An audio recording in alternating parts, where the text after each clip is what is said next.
My name is Emma, and once I went into debt to save my parents' house.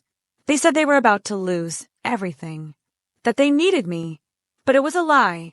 The money I sweated to get went straight to their favorite child. So grab your coffee, because this story doesn't end the way they expected. Years later, their house went up for auction, and the one who bought it was me. It was a Friday night when the phone rang. I was exhausted after a long hospital shift, but I picked up anyway. It was my mom. Her voice was shaking. "Emma, we're losing the house. We can't make the payments anymore. They're going to take everything." At first, I thought she was being dramatic, but then my dad joined the call and started talking about some old debt, something buried in interest, and how they were out of options. They said the house would be auctioned off in a few weeks. And just like always, I felt like I had no choice. I never had a savings cushion, living paycheck to paycheck, still paying off my car, barely keeping up with my own bills. I had nothing left to stretch, but hearing that panic in their voices hit something deep. It reminded me of growing up, how all I ever wanted was to be seen as someone they could count on. And now there it was, the perfect chance. If I saved the house, maybe I'd finally be the daughter who mattered. They promised to cover half the payments. "You just need to get the loan," they said. So I spent the whole weekend researching, calling banks, checking my credit history, running the numbers over and over. And somehow, after pushing through every obstacle, I pulled it off, a $32,000 loan. But to make it happen, I had to put my car up as collateral. My heart sank as I signed the contract. It felt like trading a piece of my freedom just to finally be enough. But I did it, without hesitation. I was saving the home I grew up in, the place that meant everything to them, and that now, because of me, had a second chance.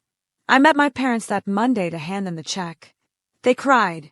They hugged me tighter than they ever had before. "You're our pride," they said. "Everything's going to be okay now." And for a brief moment, I believed them. Back in my apartment, I took a deep breath. The debt was real, and so were the risks. But for the first time in years, I felt like I belonged. Not the forgotten one, not Brian's shadow, but the center of the solution. Only in the days that followed, something started to feel off. My mom stopped answering my calls.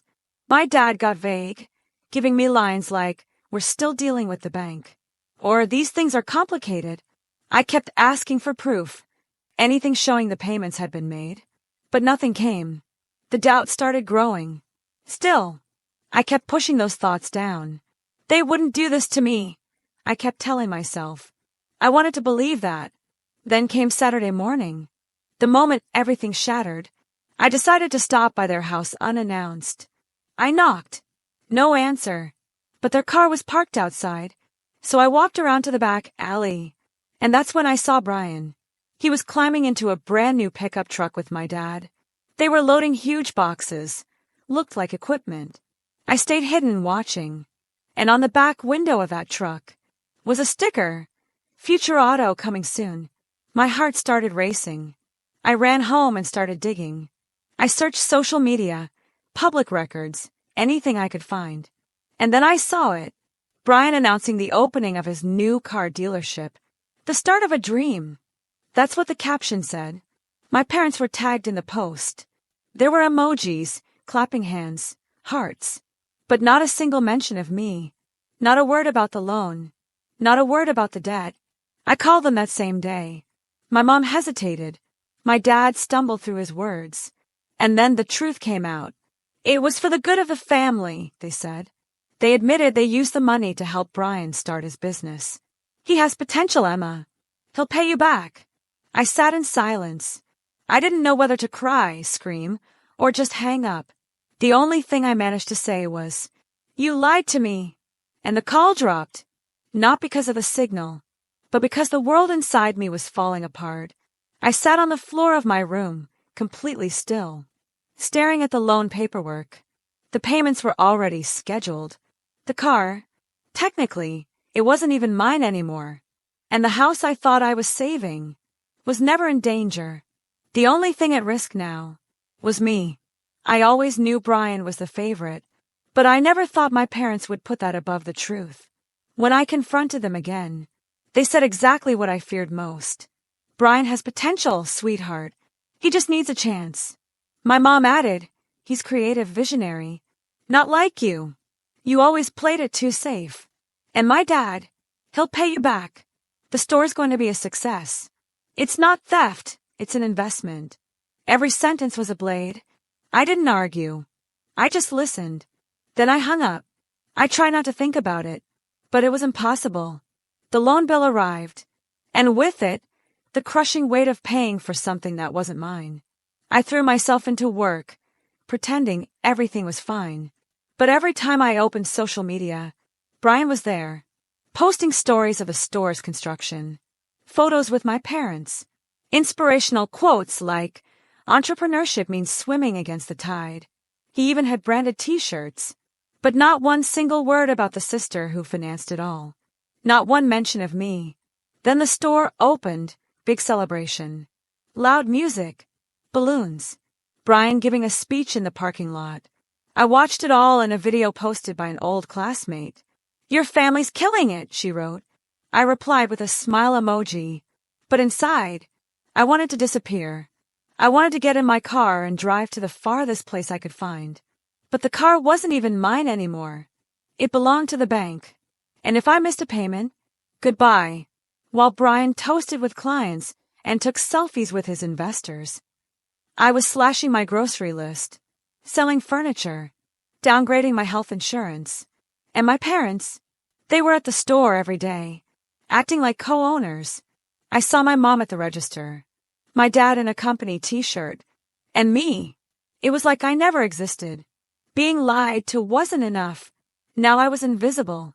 All for Brian's spotlight. Always him. Always the chosen one.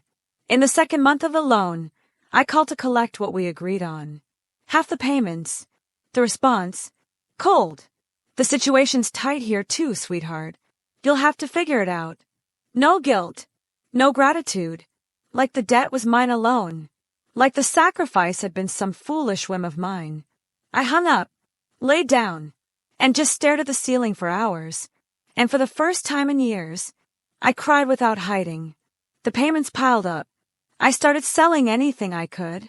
My couch, my TV, even kitchenware.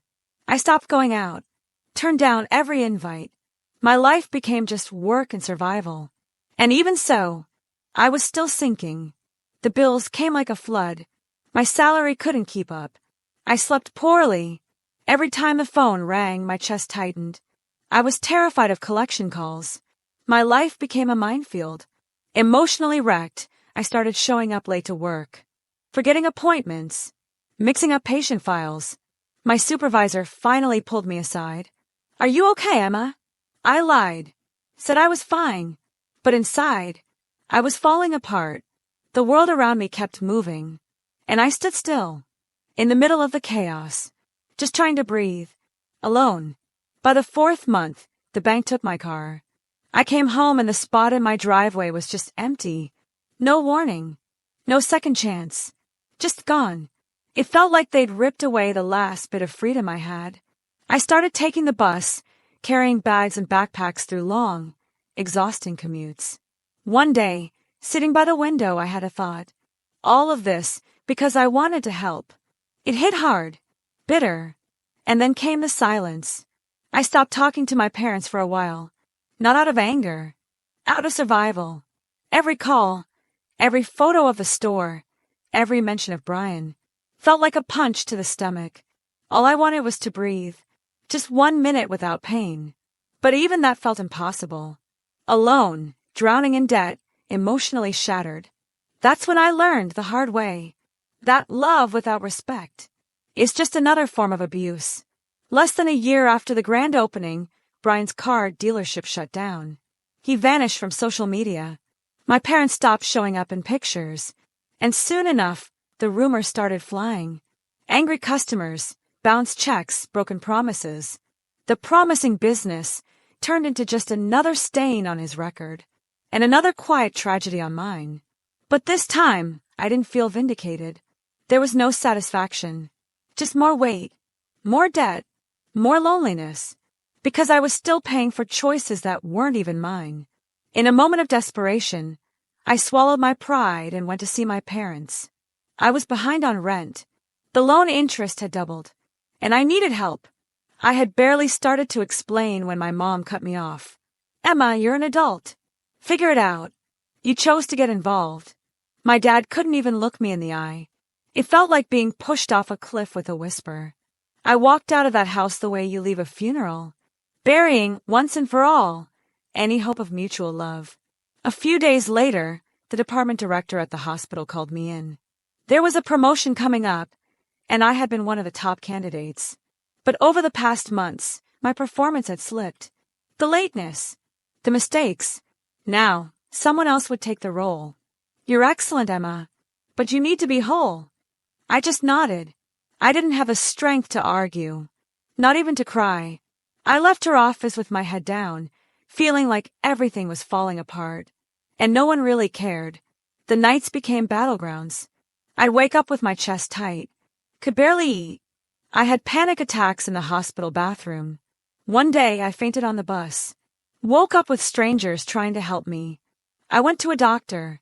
Diagnosis: severe emotional exhaustion. Acute anxiety. Prescription: rest. But how do you rest when every second feels like falling deeper into the hole they dug for you? That's when I finally did what I should have done a long time ago. I cut them off. I changed my phone number, muted social media, turned off every notification.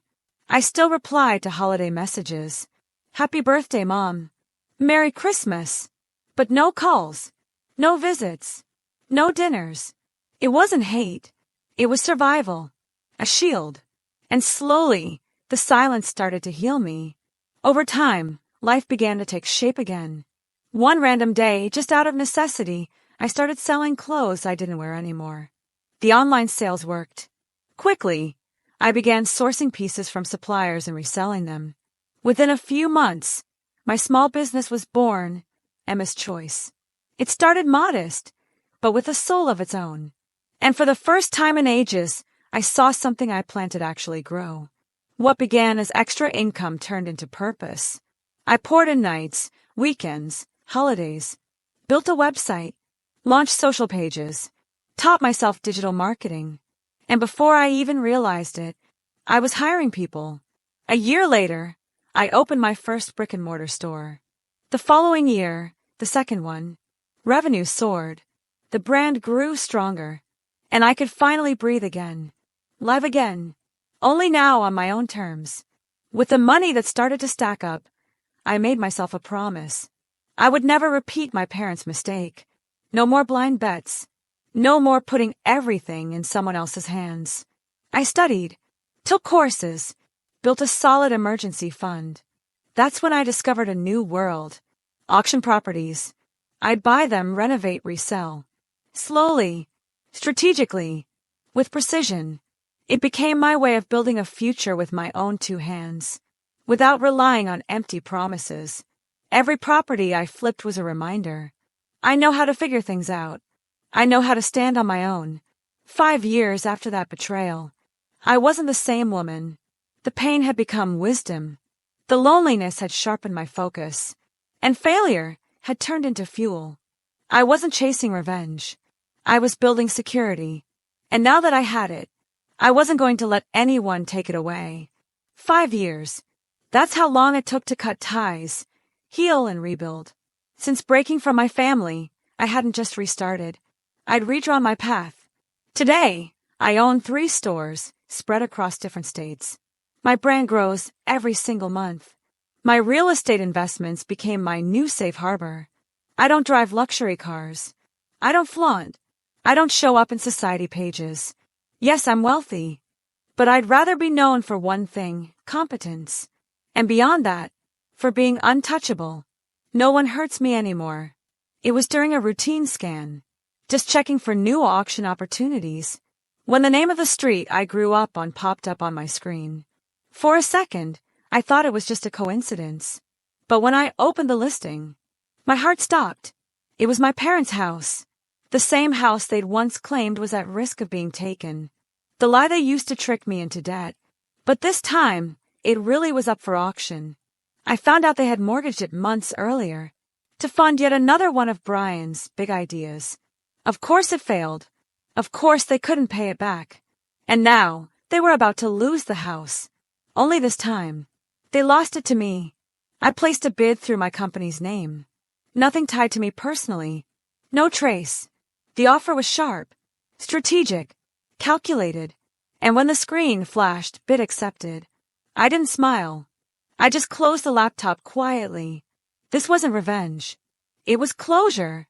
Not driven by anger, but by clarity. A few days later, the word spread through the neighborhood. And soon, my parents found out I bought the house. At first, they celebrated. My mother called relatives saying, "Emma forgave us." My father started making renovation plans. She's got a good heart. But I wasn't the one who showed up at the house. It was my property manager.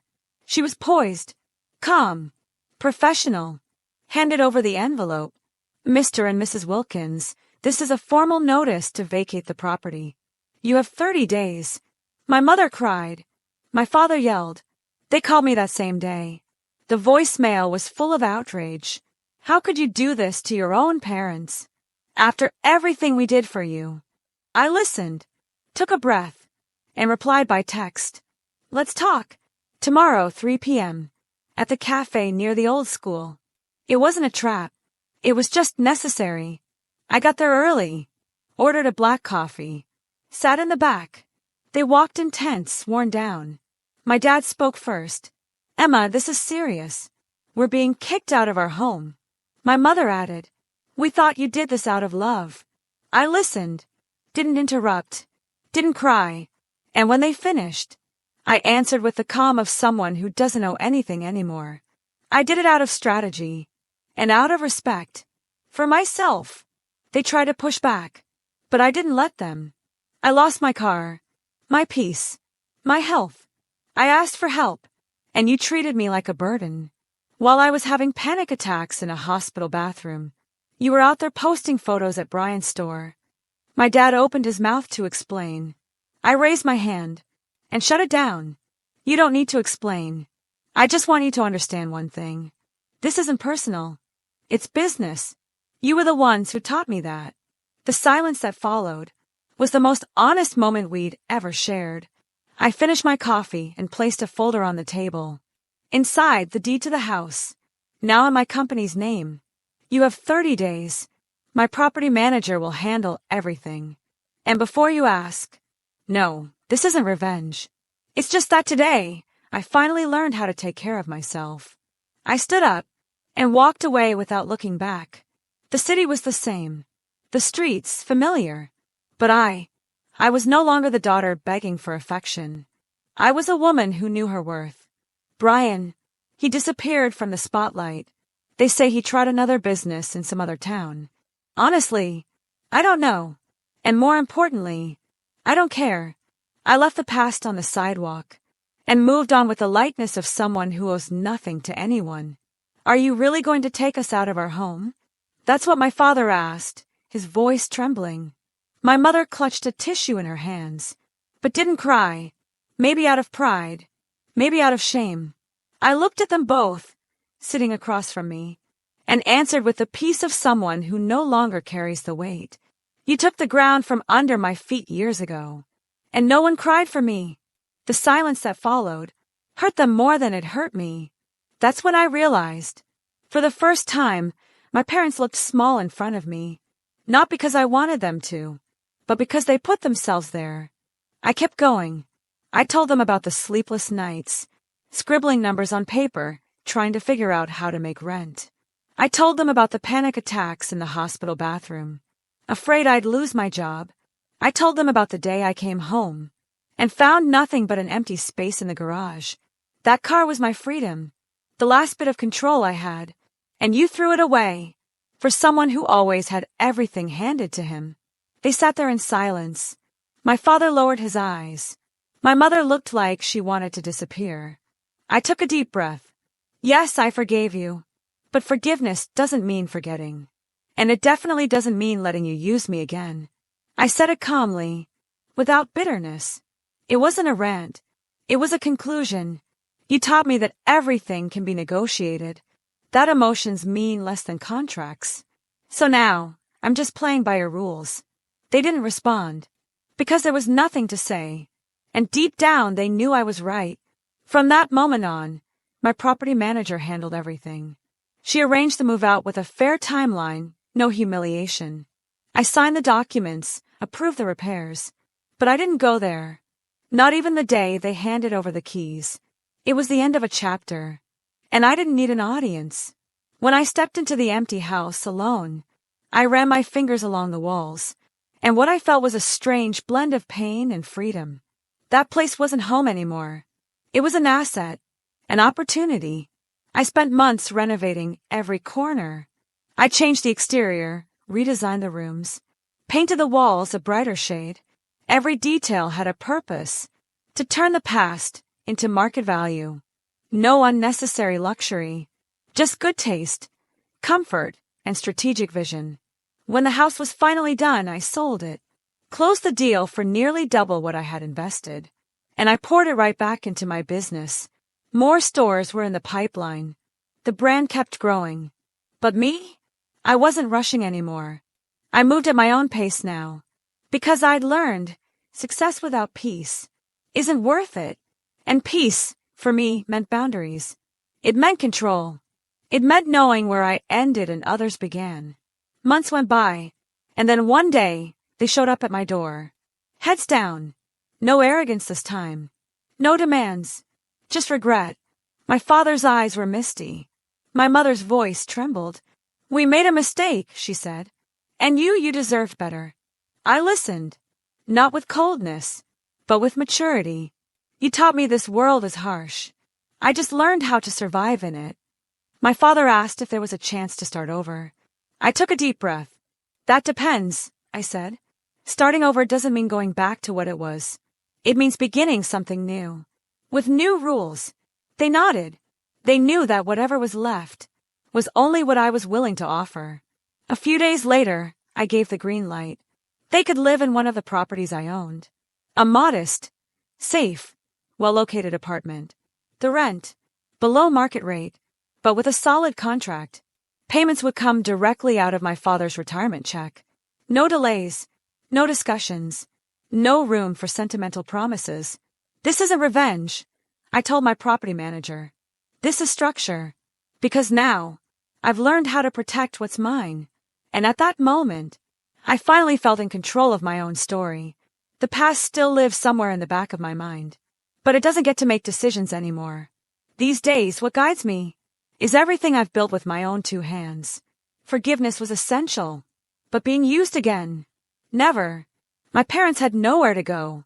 Their health was fragile. They couldn't afford anything decent. And they came to me, not with pride, but with the exhaustion of those who had finally understood the cost of their choices. I thought about it. I didn't want to humiliate them, but I couldn't forget either. So I offered a simple agreement. They could live in one of my newly acquired homes. Modest, comfortable, safe. The rent, symbolic, well below market, but with one clear condition. It would be taken straight from my father's pension. No space for emotional negotiations. A contract is a contract. And this time, I was the one writing the terms. At the signing, my father couldn't even lift his eyes. My mother signed quietly, hands trembling. And me, steady, but not triumphant. I wasn't there to punish them. I was there to protect everything I'd built with pain, discipline, and effort. The respect I demanded now. It wasn't about pride. It was about emotional survival. On the day of the move, I watched from a distance. Just a few bags. A lot of silence. They knew it was a favor. But more than anything, they knew there were rules. And this time, they were willing to follow them. I didn't hug them. Didn't walk them to the door. I just stood there and thought, this time, I'm the one setting the terms. With a lighter heart, I went back to work. My brand was growing. Opportunities were multiplying. And a thought that had been chasing me for weeks finally became a project. Hiring women in debt. Women like I once was. I trained them, taught them, built systems for them to thrive. It wasn't just about selling clothes. It was about restoring dignity to women who had been stepped on. And every time I saw one of them smile, it was like healing a piece of myself. One Friday night, over dinner with some friends, one of them asked, "If you had known everything you'd go through, would you still have taken out that loan?" I took a deep breath, smiled, and said, "I learned to forgive and to set limits on forgiveness. That alone made it all worth it." No one said a word. They just looked at me with a different kind of respect. I didn't look bitter. I looked whole. These days, I don't speak badly of my parents. Not even of Brian. I just tell the truth when necessary. I've learned I don't need to explain myself. My story speaks for me, and my growth is the answer. Pain turned into discipline. Failure became fuel. And now, I'm no longer a victim of my own kindness. I own it. My property manager sends me the reports every month. They pay on time. No discounts. No boundary testing. The contract works. And me. Every now and then, I send groceries, medicine, a short message. No emotional closeness, but also no abandonment. It's the balance I found. Not complete distance, but never blind vulnerability again. Sometimes, I drive through the old neighborhood, see the streets, the sidewalks, and I see myself there, but different. The last time I passed by the old house, the one I bought, renovated, and sold, I didn't feel anger. I didn't feel sadness. I just thought, I survived. And more than that, I won. If you like the story, leave a like, subscribe to the channel for more stories like this, and if you want to help me keep telling these stories, you can buy me a coffee. The link is there in the first pinned comment. Every cup helps me keep bringing you more stories.